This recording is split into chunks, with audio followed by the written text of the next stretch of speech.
Welcome to Blizzard Fire. We hope this video helps fire up your solution. You start by cutting power at the breaker and verifying the fan is dead with a non-contact tester. Once done, remove the receiver cover and take clear photos of the wiring for reference. Gather the new remote kit, screwdriver, wire nuts, and any adapters. Make sure the kit matches the fan model and wiring colors. You remove the old remote battery and keep mounting screws. These small steps prevent surprises and let you focus on the wiring that follows.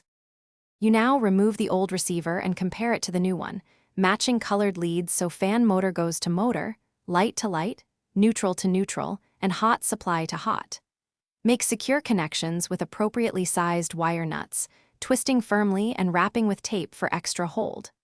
Once connected, tuck the new receiver into the canopy without pinching wires and reattach the canopy plate. Make sure all connections are tight, and the receiver orientation allows you restore power and stand clear while testing each function: low, medium, high speeds, reverse, and the light. Make sure the remote pairs. Follow the kit sequence if pairing is required.